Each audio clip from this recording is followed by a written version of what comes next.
Bienvenue tout le monde dans notre webinaire aujourd'hui sur le ERP, le chaînon manquant de votre efficacité.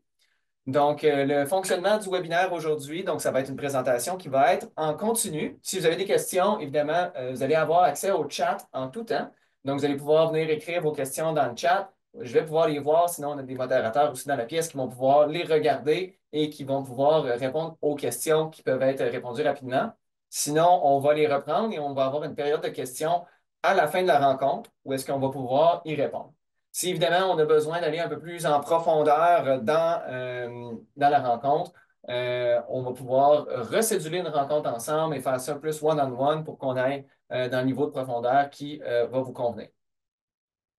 Je vais être votre présentateur aujourd'hui. Pour ceux qui ne me connaissent pas, mon nom, c'est Kevin Martin. Je suis conseiller en solutions chez Synapse. Je vais commencer avec une petite analogie que j'aime bien. Dans le fond, qu'est-ce qu'un ERP? Ben, le ERP, c'est un peu comme le cerveau humain. Le cerveau humain, lui, il va être capable de venir contrôler tous les différents organes du corps humain. Il va dire, bon, ben, par exemple, il faut que tu respires. Si on est tous en train de respirer actuellement, il n'y a personne qui réfléchit à respirer. Donc, le ERP, c'est un peu le même principe. Et lui, il va être capable de venir prendre les différents processus de ton entreprise puis avoir le transfert d'informations puis la structure pour que tout fonctionne le plus facilement possible puis le plus fluidement possible. Donc, pourquoi un ERP? Ben, c'est un peu ce que je suis en train d'expliquer. C'est qu'en réalité, si on est capable d'avoir une structure, ben, on va être capable d'avoir une efficacité qui va être plus optimale. On va être capable de venir réduire les étapes qui vont être variables pour avoir quelque chose qui va être plus fluide, puis on va avoir les bons outils pour exploiter le plein potentiel de notre entreprise. Une question que je me faisais souvent poser, là, c'est la fameuse question, ben, quelle grandeur devrait avoir mon entreprise pour que j'aie besoin d'un ERP?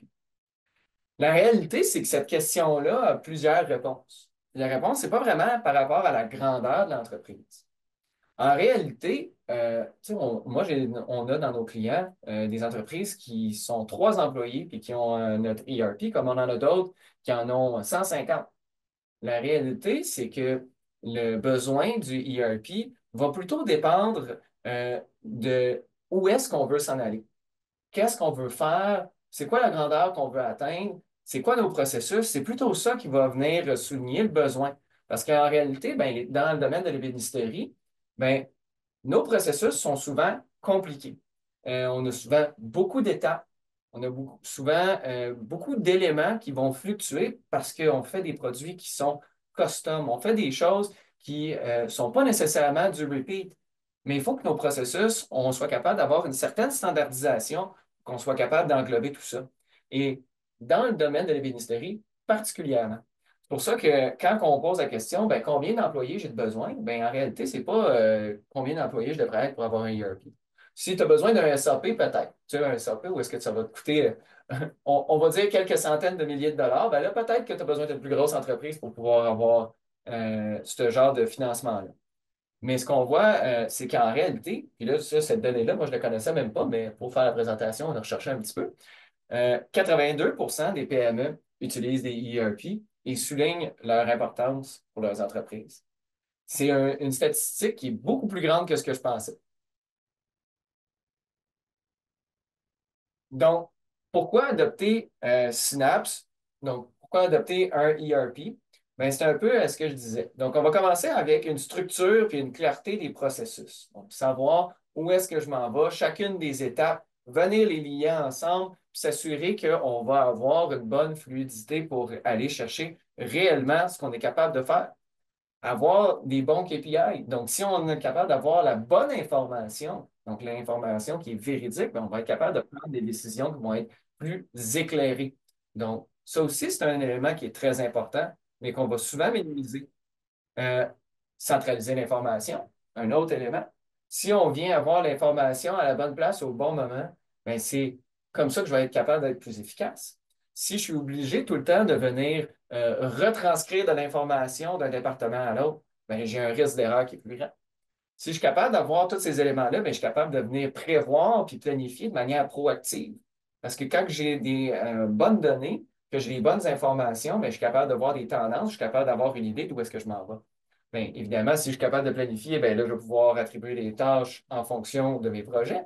Donc, je vais être capable d'avoir une structure de tâches qui va venir découler de tout ça en fonction de chacun de mes différents projets.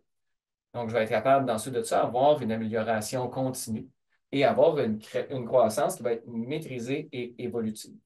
Le dernier point est très important ici parce que un des éléments qu'on voit souvent arriver, c'est que pour des entreprises qui sont ultra performantes et qui vont avoir une croissance qui va être très grande, mais souvent, de soutenir cette croissance-là avec des processus qui vont être efficaces, ça vient en réalité fermer ces entreprises. Parce que là, ben, souvent, une croissance trop rapide va être signe d'un breaking point aussi. Donc, on veut avoir une croissance qui va être maîtrisée puis qui va nous permettre d'évoluer en même temps.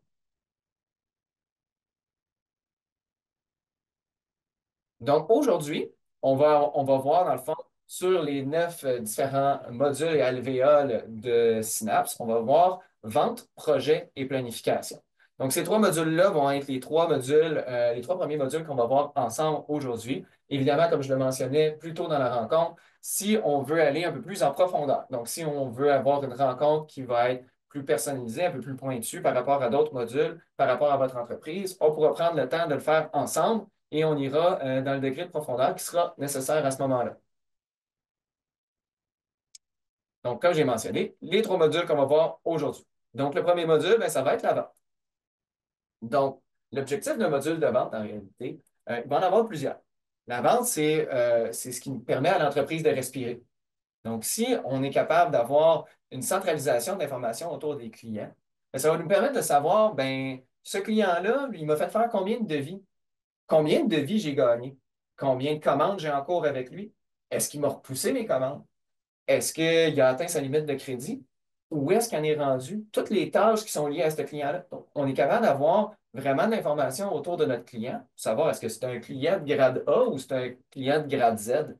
Des fois, on va avoir des clients là, qui vont nous passer des soumissions, puis des soumissions, puis des soumissions, puis des soumissions. Puis étrangement, ben, on va en gagner rien qu'une fois de temps en temps. On pense que c'est un bon client parce qu'il nous appelle tout le temps. La réalité, c'est peut-être différent.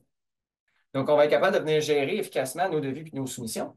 Parce que là, ensuite de ça, ben, on va être capable d'avoir un endroit où je vais pouvoir voir toutes mes soumissions que j'ai faites. Là, on va être sûr qu'on n'en échappe plus. On va mettre des durées, mettons 30 jours, 60 jours, 90 jours sur nos soumissions. Et on va pouvoir se dire, bon, ben parfait, celle-là est rendue overdue. Pourquoi qu'elle est overdue? C'est qui l'a laissé aller passer overdue? C'est important de voir ça parce que là, ben, si on fait ça, ben, c'est les opportunités qu'on perd. Il ne faut pas oublier que la vente, c'est ce qui permet à l'entreprise de respirer. Si on n'a plus d'oxygène, ça fait mal. Donc, on va pouvoir suivre nos opportunités de vente. On va pouvoir évidemment coordonner avec la production et l'inventaire. Ça, c'est un autre point aussi qui est important. Si on ne sait pas notre capacité en arrière, comment est-ce qu'on pense qu'on peut venir prévoir comme il faut nos ventes, quand est-ce qu'on va les livrer? Peut-être que moi, je pourrais dire, ben, je vais vendre ce projet-là dans 6 semaines. Mais en réalité, il y a des portes en thermo, puis ben, finalement, c'est juste avoir mes portes en thermo, ça va en prendre 6. Fait que je ne serai jamais capable de respecter mon délai. À l'inverse aussi, ben, peut-être que là, ben, dans ce cas de figure-ci, ben, je serais capable de vendre mon produit puis de l'avoir livré dans 2 semaines parce que j'ai un trou dans ma production. Puis là, je ne l'avais pas vu. Fait que mon délai que je mettais standard d'habitude, il ne fonctionne pas dans ce cas-ci. Fait que c'est important d'avoir le vrai visuel de ce qui se passe pour pouvoir coordonner correctement. Ben, puis évidemment, ben, avoir un suivi de la performance des ventes et des KPI. Donc, si on est capable de savoir, ben, c'est quoi mon taux de closing, c'est quoi que j'ai dans le pipeline, bien, déjà là, j'ai une idée de ça va ressembler à quoi mes ventes dans le prochain mois. Donc, on est capable de prendre des décisions éclairées en fonction de ce qui s'en vient. Donc, je vais faire un petit cas avec vous autres. J'ai préparé des petits cas qui ont été des cas qu'on a quand même vécu. Je vais vous expliquer le premier. Donc, dans ce cas-ci, on avait un de nos clients, il faisait deux choses. Ben, il soumissionnait sur Excel dans un premier temps. Puis ensuite de ça, ben, il y avait des dossiers partagés où est-ce que c'était des explorateurs de fichiers de Windows, où est-ce qu'on venait simplement mettre les informations là-dedans des clients. Donc, c'est deux petites choses qui fonctionnent quand même relativement bien. Donc, ça va fonctionner bien jusque dans une certaine limite où est-ce que là, ben, le designer, il s'en va en vacances. Il décide de partir en vacances en Italie pendant 2 semaines. Là, pendant 2 semaines, ça n'arrête pas. Là, pendant ce temps-là, ben, le client, il appelle, il veut savoir son projet est rendu où. Là, on ne sait pas trop c'est qui ce client-là, parce que là, ben, cette information-là, ben, c'était le designer qui est parti en vacances qui l'avait. Du même côté que là, ben, ça veut dire qu'on n'avait pas son numéro de téléphone. On ne savait pas c'était qui appelait. En même temps, ben là, j'ai son adresse courriel. C'est dans quel dossier? Comment est-ce que ça a été consigné? Là, ce qu'on demande de faire à des gens quand on passe avec des outils qui sont manuels comme ça, c'est que qu'est-ce qui va arriver? Ça va être la diligence de chacune des personnes qui va venir être succincte du succès de l'entreprise. Si je suis capable d'avoir des gens qui sont efficaces, ça va venir aider à ce succès-là.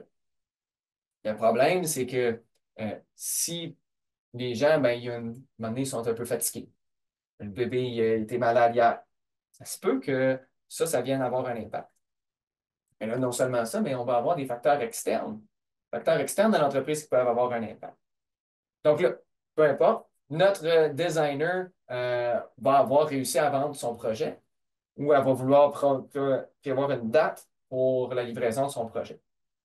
Et là, ce qu'elle va faire, c'est qu'elle va aller voir son chargé de projet ou son coordonnateur de production, qui lui va regarder il regardait le whiteboard, puis là, il regardait, puis il disait, bon, quand est-ce que je peux livrer ça? Il disait, à peu près 5 semaines, je devrais être bon. Regarder la boule de cristal, s'assurer que tout était beau. OK, parfait, on va prévoir ça pour dans 5 semaines. Évidemment, souvent, les coordonnateurs de prod, il y en ont vu d'autres, sont assez précis. Des fois, pas exactement. Je ne sais pas hein, comment ça va bouger. Et là, l'autre chose qui arrivait aussi, c'est qu'à la fin du mois, ben là, le directeur des ventes, ben là, il voulait sortir tous ses chiffres sur des tableaux Excel. Puis là, il sortait tous ses chiffres. Il prenait l'avant-midi au complet, sortir ses chiffres. Puis là, ben, il espérait que tous les chiffres étaient bons. Il sortait ça, puis là, c'était ça qu'il allait montrer à la direction. Puis là, ben, tu te rends compte des fois que il y a peut-être des choses qui n'étaient pas si bonnes que ça. Fait que là, tu as des mois qui sont sacoches, que tout est vraiment beau. Il y en a peut-être d'autres qui sont un peu plus compliqués.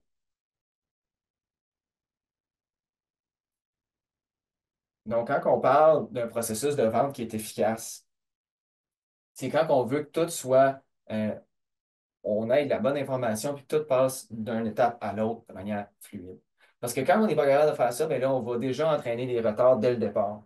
On va souvent provoquer aussi des erreurs de tarification. Ça se peut que j'aie des problèmes par rapport à est-ce que j'ai vendu pour le bon prix. Puis bien évidemment, ben, ça va créer de l'insatisfaction au client à la fin parce que ben, lui, il n'aura pas la date qu'il voulait pour sa livraison. Peut-être que le prix lui convenait, mais peut-être qu'il va y avoir d'autres facteurs qui vont arriver en ligne de compte qui vont faire en sorte que par rapport à comment on a vendu, mais finalement, ce n'était pas ça que le client il s'attendait, de par des petites erreurs minimes. Ce qu'on veut essayer de réduire le maximum possible. Donc, un autre des statistiques qu'on est allé sortir, c'est que les entreprises manufacturières ayant des processus de soumission inefficaces peuvent subir une diminution de 10 à 20 de leur taux de conversion. Donc, généralement, un taux de conversion aux ventes, ça va être entre 35 et 50 pour des entreprises qui sont excellentes. Donc, si on diminue ça de 10 à 20 ça fait déjà très mal, ça fait très fort. Ensuite de ça, on va poser la question, ben, est-ce qu'on a les bonnes données? Donc, avoir les bonnes données, ça va permettre de prendre des décisions aussi pour le futur. Parce que si on a les bonnes données de vente, c'est là qu'on est capable de savoir, OK, ça vaut-tu vraiment la peine que j'achète une deuxième CNC? Peut-être pas. Peut-être pas. Mais dans d'autres cas, peut-être que tu dis, oh, attends, j'aurais dû en acheter deux tout de suite. Tu sais, c'est un peu de savoir comment est-ce que je dois prévoir mon futur. Donc, si j'ai les bonnes informations, bien, ça va me permettre de prendre des bonnes décisions. Donc là, je vais avoir, si je n'ai pas les bonnes informations, bien, je vais avoir un manque de visibilité sur mes produits les plus performants. C'est qui mon meilleur vendeur? C'est quoi mes opportunités de croissance? Est-ce qu'il y en a que j'ai manqué? Est-ce que je les ai toutes prises? Puis bien évidemment, quand tu ne sais pas si tu as les bons prix aussi, bien, ça va probablement réduire ta compétitivité. Tu vends-tu trop cher, pas assez cher. Donc là, ça, c'est un autre des éléments. Donc, on va vouloir venir optimiser avec la bonne information de vente. Ça va nous permettre d'optimiser la production, d'améliorer la satisfaction client, puis bien évidemment, d'augmenter la rentabilité de l'entreprise.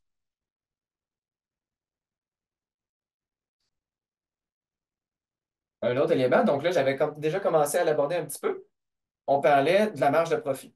Donc, la marge de profit, là, j'en parle maintenant au niveau de la vente, mais ce qu'on va vouloir savoir, c'est est-ce que, évidemment, dans le processus complet, est-ce que mon projet a réussi à être rentable? Au début, je vais pouvoir avoir une estimation du coût. Fait que là, je vais pouvoir me dire, ben, écoute, est-ce que ça devrait être plutôt ce prix-là, ça devrait être plutôt ce prix-là? Je suis capable d'avoir une idée de où est-ce que je devrais me situer.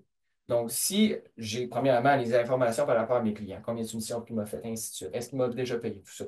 Mais que j'ai en plus de ça, quand j'ai les informations dans ma soumission, que je peux savoir, OK, ben, en théorie, sur ce projet-là, je devrais être capable de faire 15 de profit.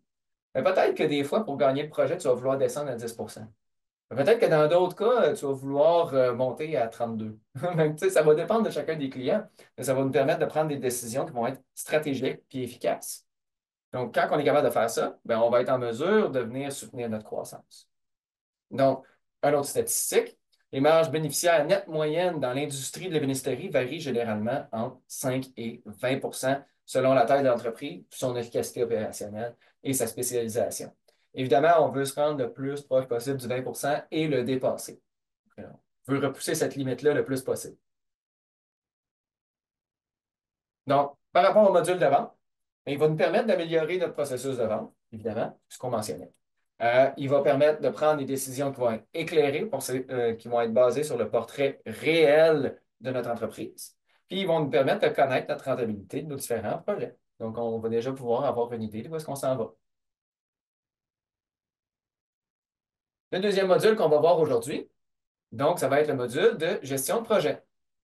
Un peu comme la colonne vertébrale de l'entreprise. En réalité, le module de gestion de projet, lui, il vient juste centraliser l'information. Après ça, il va se connecter avec la planification, il va se connecter avec l'approvisionnement, avec la production, avec l'expédition, avec l'installation, avec la vente, avec la comptabilité. Tout ça ensemble va être connecté. Ça va nous permettre d'avoir un endroit où est-ce qu'on va avoir toute cette belle information-là.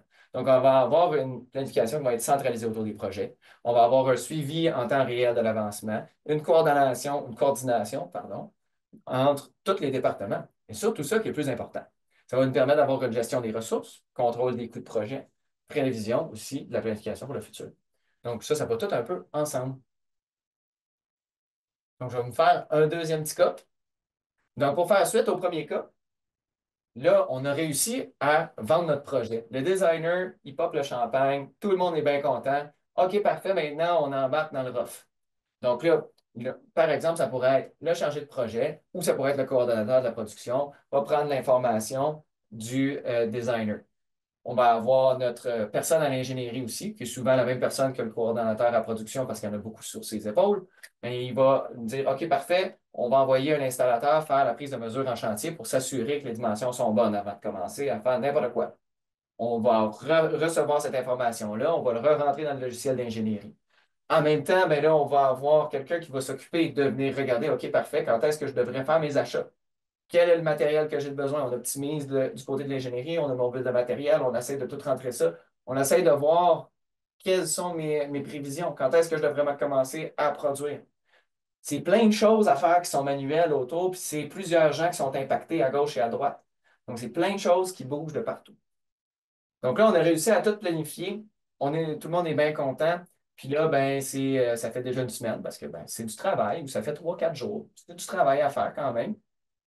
Puis là, on a le contracteur général qui appelle puis qui dit ben, le projet va être retardé. Fait que là, OK, ben là, on va courir là, parce que là, je ne veux pas avoir une production qui commence tout de suite quand je ne sais pas quand est-ce qu'il va sortir. Alors, en même temps, on va aller voir aux achats puis on va s'assurer qu'on n'achète pas tout de suite parce que là, c'est peut-être de la mélamine fancy que là, on ne veut pas avoir en inventaire en arrière non plus. Prends du pied carré. Pied carré, ça coûte cher. Vite, vite, vite, il faut qu'on se dépêche. Fait que là, on va courir partout puis on va s'assurer d'aller tout repousser dans le temps. Et là, ça, c'est quand tu en as un qui te fait ça dans la même journée. Et là, plus tu grandis, plus tu en as qui te font ça dans la même journée parce que malheureusement, dans le domaine de la construction, là, c'est pénible puis ça arrive plus souvent qu'on aimerait. Donc là, on veut s'assurer que cette information-là, on soit capable de la transférer aux gens le plus facilement possible, sans que ça soit manuel. On veut que ça soit le plus simple. Parce que sinon, ben, on a beau être les meilleurs possibles, une fois de temps en temps, ça se peut qu'on en échappe. Puis là, c'est quand tu as l'humain qui est en arrière que tu en échappes. Donc, quand on a un système comme Synapse du côté du ERP, ben, on va avoir une meilleure coordination entre les départements. Parce que là, ben, justement, je viens de recevoir l'appel, je change la date à une place. Tout se change. Plus besoin de courir partout. Tu vas avoir un gain de temps considérable, je viens de le dire. Là, tu n'as pas besoin de courir dans tous les départements, aller voir tout le monde, envoyer des courriels à tout le monde, t'assurer que tout le monde a fait sa job. Tu as changé la date. Tout est beau, toutes les tâches se sont bougées. Fait que là, tu as déjà réussi à aller chercher cette avance-là. Tu vas avoir un meilleur contrôle des coûts et de la rentabilité. Parce que dans le projet central, ben, tu vas être en mesure de venir voir, OK, mais parfait, est-ce qu'on a commencé la production, qu'est-ce qu'on a acheté? Tout est littéralement lié au projet, ce qui fait en sorte que tu es capable de suivre tes avancements de coûts. Ça te donne une meilleure visibilité de ton avancement de projet. Ça te la donne en temps réel. Tu le refresh. Oups, tu l'as. Tu vas avoir une gestion plus efficace des stocks, des achats, parce que là, ben, ça va être lié en même temps à ton module d'achat. Et là, dans le fond, quand tu bouges ta date, parce que là, ça a changé, ben, ça a changé aussi tes dates de requis d'achat. Donc, tu vas être en mesure d'avoir cette flexibilité-là. Tu vas avoir une meilleure planification de la charge de travail, bien évidemment. Puis, tu vas avoir une centralisation des documents et de l'historique. Donc, par exemple, je suis du côté de ma production, il y a quelqu'un qui sort un document, il dit, parfait, ça ici, c'est modifié, il le rattache dedans, mais là, c'est rattaché dans le projet. Tu le vois, tout le monde le voit. Plus besoin de courir après des feuilles qui volent partout, ils sont toutes à la bonne place. Donc, les entreprises utilisant un système ERP pour gérer leurs données ont connu une réduction de 40% des erreurs administratives liées aux ressources humaines. Ça a déjà un impact significatif. Donc, actuellement, ben là, on a regardé notre vente, on a regardé le projet. Comme je mentionnais tantôt, ben, le projet est central, donc va être lié à chacun des éléments subséquents autour. On va maintenant aller voir la planification. Donc, juste avant de retourner à ça, le module de gestion de projet de Synapse va vous permettre de centraliser toutes les informations pertinentes par rapport au projet et de mieux coordonner les différentes étapes entre les départements. Pour ce qui est du module de planification, donc on va vouloir venir planifier les ordres de production, optimiser l'utilisation des ressources, gérer les priorités et les échéanciers, synchroniser la production avec l'inventaire. On voit là, on met toutes ces étapes-là, c'est tous des éléments qui sont primordiaux pour qu'une entreprise soit le plus fluide possible et le plus efficace possible. Donc là, vous allez me trouver fatigant, mais moi j'aime bien ça. Fait que je nous ai fait un dernier petit cas, mais celui-là, je vous le jure, il est plus rapide. Donc, on va prendre l'exemple du cordeau de production. À tous les matins, il rentre dans sa pièce avec ses gars, tout le monde est là, meeting et début de journée.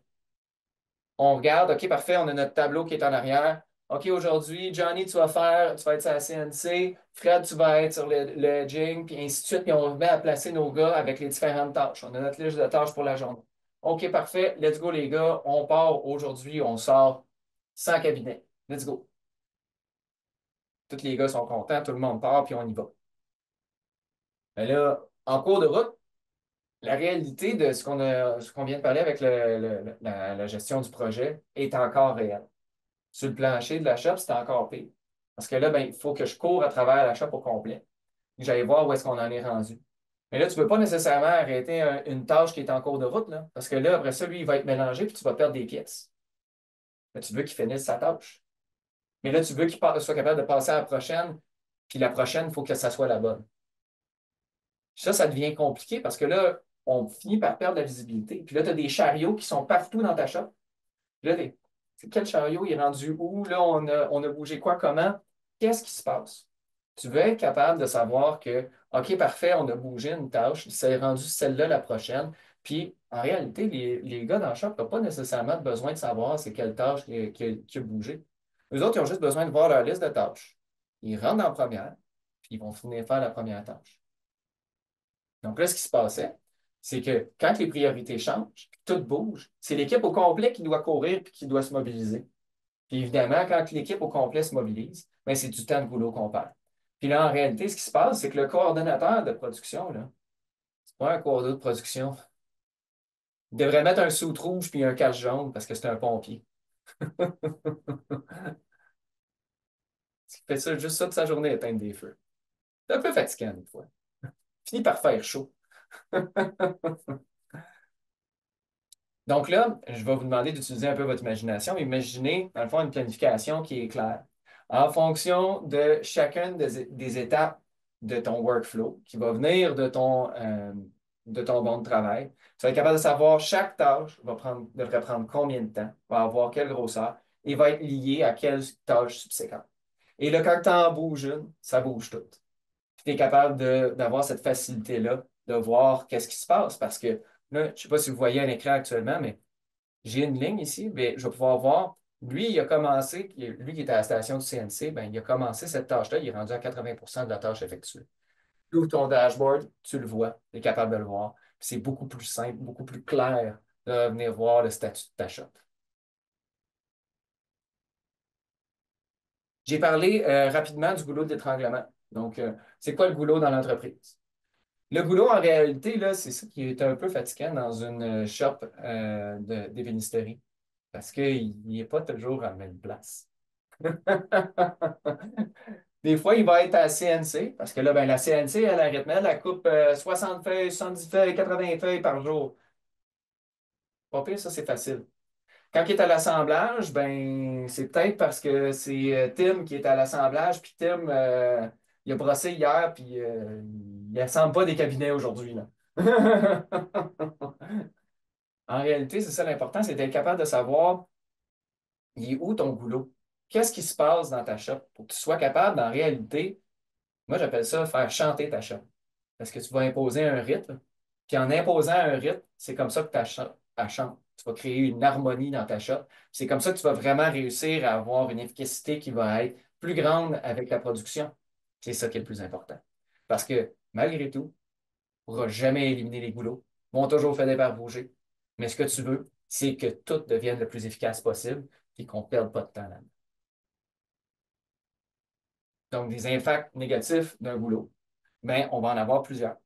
C'est que si mon goulot il est arrêté, ben, c'est toute ma shop qui va ralentir. Donc, on va créer des retards de livraison. On va avoir, dans certains cas aussi, si mon goulot il est arrêté et que j'ai des tâches qui sont subséquentes à ça, ben, je vais peut-être avoir quelqu'un qui va s'asseoir et qui va manger des céréales sur le bord parce que là, ben, il n'y a rien d'autre à faire. Fait que là, il s'assoit là puis il mange ses céréales. Ben, évidemment, quand il y a quelqu'un qui fait ça, là, c'est une très grosse baisse de rentabilité. Évidemment, ça va créer de l'insatisfaction client parce qu'à la suite de ça, ben, est-ce que tu es encore capable de promettre la date de livraison que tu avais promis au début? Peut-être pas. Ça va faire une mauvaise gestion de la planification. Des fois, ça va créer des décisions qui vont être mal informées aussi. Donc, par exemple, je pensais que j'avais besoin d'une nouvelle CNC, mais peut-être que c'est Managers qui ne fournit pas. Tu sais, des fois, c'est des affaires aussi anodines que ça, mais ça va te donner la bonne visibilité quand tu as les bonnes informations. Tu es capable de savoir exactement comment améliorer tes processus. Puis c'est ça qui permet de créer de la croissance. Donc, pour en revenir un peu à ça, un ERP spécialisé comme Synapse, nous autres, on fait que de l'ébénisterie. Ça va te permettre d'identifier en temps réel les étapes qui vont être bloquantes, de répartir la charge de travail de manière plus équilibrée. Ça va permettre de suivre les temps de production réels versus planifiés. On est rendu où? Et de simuler des scénarios de production pour optimiser les flux. Donc, si on est capable de sortir les données, on est capable de sortir l'information, on est capable de savoir où est-ce que je m'en vais, qu'est-ce que je devrais faire. C'est tout en ayant ces données-là qu'on va être capable de venir avoir une shop qui va rouler comme on voudrait qu'elle roule. Donc, le module de planification de la production de Synapse vous permet d'obtenir le portrait de votre production en temps réel, d'identifier les intervenants sur vos boulots d'étranglement, d'améliorer l'efficacité des flux de travail. Donc, en conclusion, pas pire, on arrive déjà à la fin de ma présentation. N'oubliez pas si vous avez des questions après. Euh, Aujourd'hui, on a vu 3 des 9 modules. Donc, on a vu les concepts principalement. Donc, aujourd'hui, c'est vraiment l'objectif de la rencontre de venir voir globalement les concepts liés à un ERP au niveau des modules de vente, de projet, de planification. Donc, évidemment, si vous voulez aller un peu plus en détail, n'hésitez pas à m'appeler. Vous allez avoir mes informations. Vous allez pouvoir également faire une rencontre personnalisée avec moi où est-ce qu'on peut aller regarder votre entreprise, essayer d'aller un peu plus dans le détail.